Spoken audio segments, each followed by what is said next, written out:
The James Show Podcast. My next guest, one of my favorite guests, the great Evan Sayet. I mean, he started out as a writer and a comedian. Now he's turned into sort of almost a philosopher king. The author of a few books that you hear me quoting on an almost daily basis on The James Show. Did we just drop? Okay, I just stopped hearing wind for a second. Evan Sayet, welcome back to The James Show. Thank you, James. How are you? I'm great. I just know you're one of the world's preeminent Bruce Springsteen fans, and he's been making a lot of news because in his latest tour, here, I think that's sketchy there. In his latest tour, he kicked it off last week by going on some weird screed on stage about President Trump, sadistic, hates the working class, whatever. And now Trump has announced that he is thinking about investigating some of these entertainers who were paid by the Kamala Harris campaign because apparently, according to federal election law, it's illegal to pay for endorsements, which, I don't know, does that count? But let's go ahead and back up. Explain this man's behavior, because you can do this like no other. Why is Bruce Springsteen like this? Right, and it's heartbreaking to me because I am such a fan of his work. I believe him to be a lyrical genius. I believe that he takes on the big issues and does so consistently and has for 50 years. By big issues, I mean mostly the personal issues, redemption, love, more than any other musician who's out there. And the philosophy that he espouses in his lyrics are almost without exception, and over 50 years there's going to be exceptions. Almost without exceptions, he espouses the Republican and the conservative philosophy. And yet he thinks that he's a Democrat, partly because, look, when we're young, we all think we're Democrats, all right? And what happens to entertainers, people who get very rich, very young, when they come to prominence before they've come to maturity, they get locked into this ideology. Springsteen talks about the blessings of compromise. But when you get filthy rich, and you see this also with trust fund babies, they get locked into their infantile beliefs because they don't have to compromise. And so you see this with entertainers who get successful at a very young age. He's gotten locked into this idea that I held when I was young: Democrat good, Republican evil. Democrat like peace, Republican like war. I like peace, I must be a Democrat. And because he got so rich, so young, so quickly, so adored, so quickly, nobody says no to him. He's locked into this infantile belief, even though his personal values. He's been married to the same woman for 35 years. He's raised children, all of them accomplished. One of them is a firefighter, a first responder. He goes to church. His kids are baptized. And constantly in his music, he's singing about the importance of things like community and hard work. And so to see him at this late stage so desperate, because what's happening to him is he's becoming very, and I know this from being at his concerts and listening to him speak in public, he's become very, very aware of his mortality. He's getting close to 80. And at a certain point, being a public performer is not in and of itself a legacy that is satisfying. And so he feels the need to be more than that, to be more important, to be a person who has made a difference politically. And you can see that in the last few years of his life. Yeah, I always find that strange how some of these guys get calcified into what seems to be like Arrested Development case. And it's a lot of them. It kind of explains why Leonardo DiCaprio won't date a girl over 25. Yeah, look, there's a very clear distinction. Look, everybody, famously, when you're young, you tend to be a Democrat. As Winston Churchill famously said, if you're not a liberal when you're young, you have no heart. If you're still a liberal when you're older, you have no brain. And so what happens is most of us graduate, from childhood into adulthood, leaning left because we haven't tested our utopian childhood fantasies against the real world realities. And what happens is most of us, or at least 50% of us, if you look at the numbers, go from left to right and become Republicans. But who doesn't change? The entertainers. It's typically the people who talk for a living and don't do for a living, because they never have to test. Yeah. I was just going to say, let's continue this in just a minute, because I want to ask you about the pending investigation that Trump was talking about on Bruce Springsteen, but also in your book, the whole chapter that you wrote on Bruce Springsteen. I know it's unfair to ask you to summarize that in a 10-minute segment. But I don't necessarily remember it, but okay, go ahead. No, verbatim, from memory. No, I want to cover some of that ground, too, because it fits in perfect. I love when your book fits into like a modern story like this. So we'll continue with the great Evan Sayet, author, comedian, satirist. And what do you call yourself? Philosopher King sounds too grand. I have no problem with it. All right, we'll stick with that then. Evan Sayet when we continue on the James Show. News Talk 820 and 93.3 FM, WBAP. Bob Lavelle, Home Marketing Services. This is the guy you call when you're tired of making your landlord rich, when you're like, all right, I'm going to pay this amount every month, and whenever I'm done with this place and I go to the next place, I'm going to sell this place and take some money with me. You don't get to do that if you rent. You only get to do that if you get in a house, and the way you get in a house is to call Bob. And Bob, just think of all the thousands of dollars that are being wasted right now every month by listeners who are renting. Well, there could and should be some exceptions to that, James. I talked to a fellow yesterday, actually, that I called him back, and he was pretty desperate to get out of the rent race at first. But by the time we finished, he decided he was going to stay renting, and his decision was based on his mom needed the money. So sometimes if you're renting from mom, you stay there. I love mothers. Yeah, well, that's a question a lot of radio people have to ask when you move around. Are you going to be here long enough to make it worth your while? But if you're not moving anywhere, if it does fit in your lifestyle, and you are paying $2,000 a month in rent, maybe it is time to get into a house. Call Bob. Go to 972-392-9595. He has the classic website, blessyourheart.com, or 972-392-9595. Or Bob, what's the phone number again?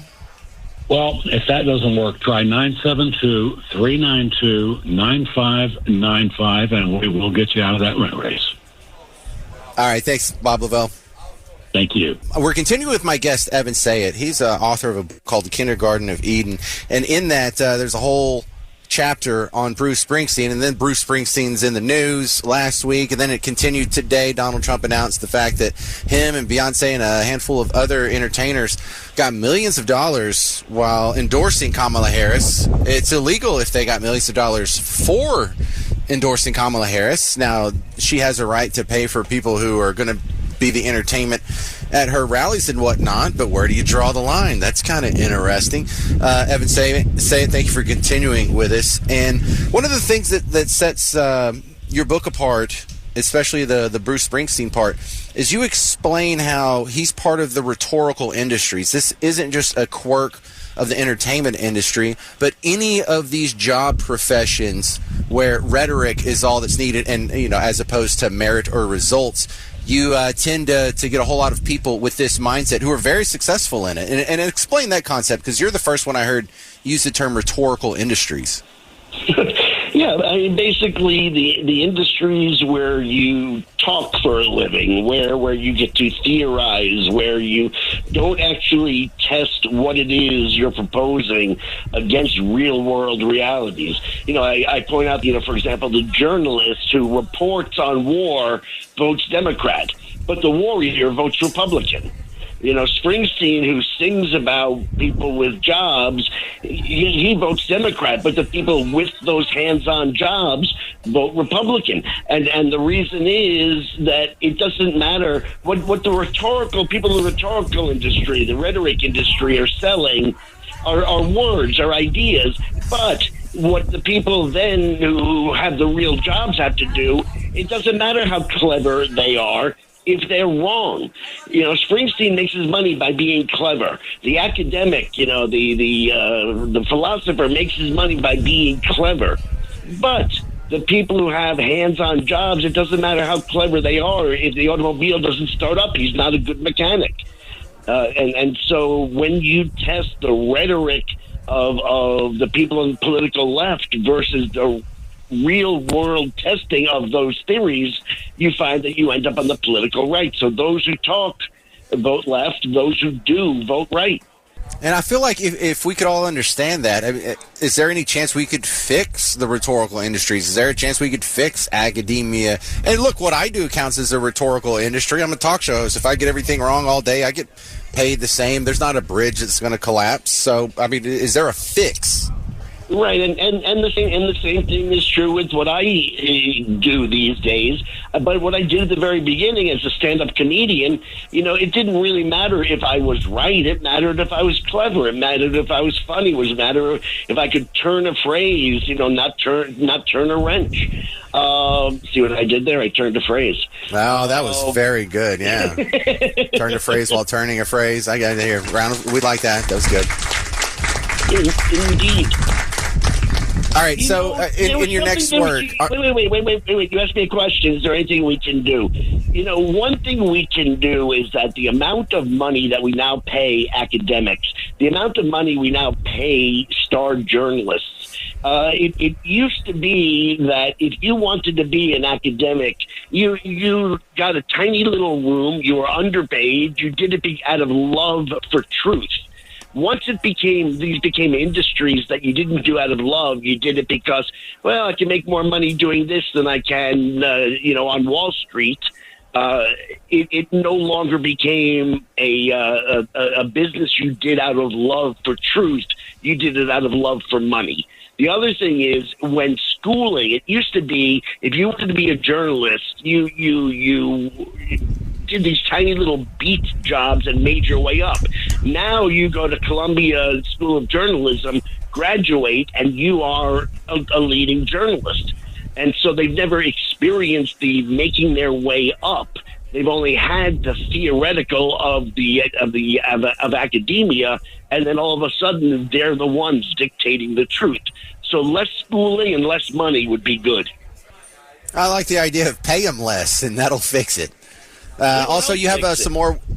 I'm sure you're working on your next project, and is there a Bruce Springsteen angle in that? Because in conversations, you've said you have more to say on this guy. Well, I've actually been avoiding mentioning Bruce, partly because, his life is a Republican life. As I say, married to the same woman all these years, 3 children, not a single one of them transgender, not a single one of them a drug addict, one of them a first responder. His children were baptized. He goes to church. He's a hard worker. Everything about him is us, except he doesn't know it. And so I've been avoiding using him in my new book on happiness because he actually exhibits all of the traits that should bring happiness. The hard work that gives you a sense of accomplishment, the warmth of long-lasting relationships as opposed to divorce after divorce or being a baby daddy with no connection at all. So Springsteen is a conundrum and an enigma and a heartbreaker to me because he should be the most outspoken one of us, even more than Kid Rock. He should be, because he is a Republican. He just doesn't know it. See, that's why I love this guy. All right, Evan Sayet, if you're going to get his books, like I did, I got all of them now.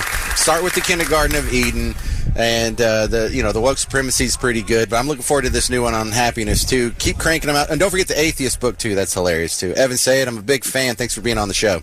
Okay, James, thanks. All right, you can find him on Amazon, evansayet.com. He's got all kinds of good stuff going on. Right now, though, time to play Dead or Alive. Hit it, Mr. Jovi.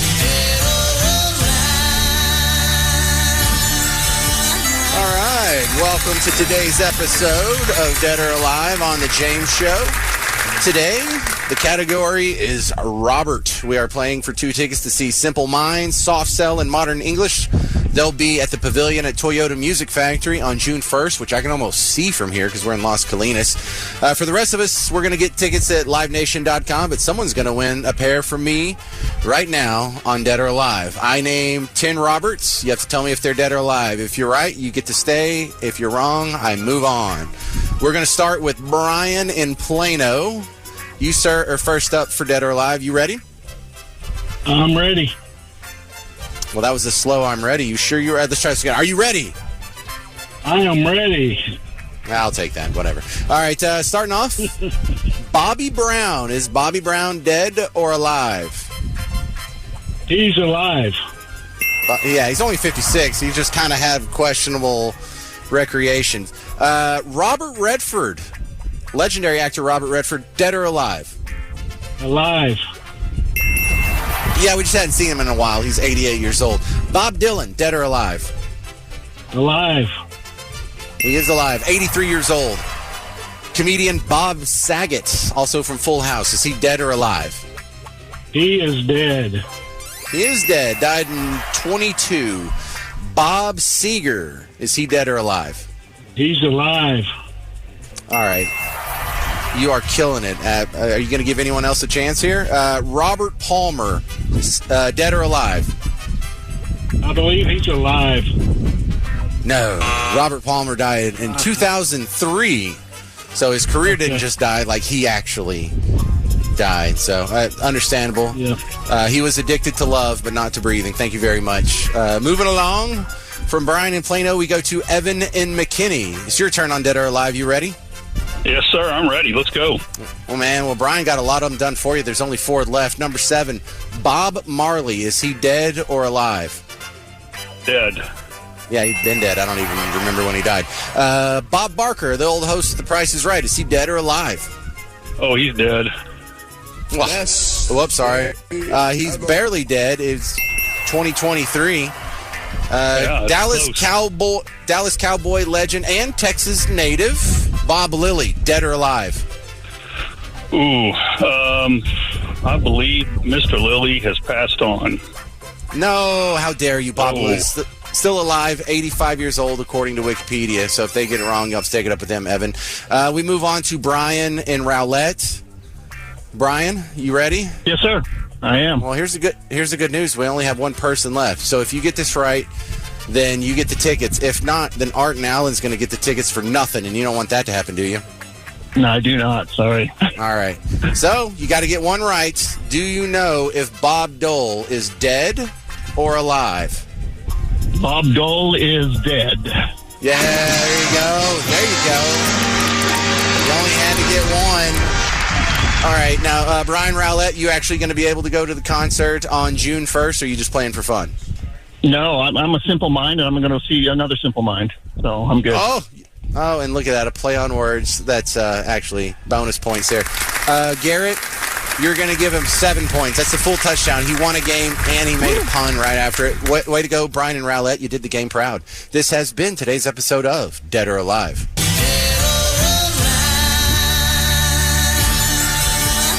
All right. Thank you very much, Mr. Jovi. Good game, everybody. Thank you very much for calling in and waiting around on hold. It's been fantastic hanging out at the Mullen & Mullen Golf Tournament at Las Colinas Country Club. We got to help some good charities today, along with playing a little bit of golf. There's going to be some benefit to this for the Scottish Rite Hospital, At Last, the Urban Boarding Experience, and more. For info on all the sponsors, for info on all the charities, mullenandmullen.com. And I've worked at these charities. This isn't just some upper middle class people getting around taking a day off. There's some people who are going to get some good help out of this. And I remember we were always grateful anytime some golf tournament hands you a check or whatever. It's just like a gift from God. So thank you very much for everyone for doing this and being a part of today's show.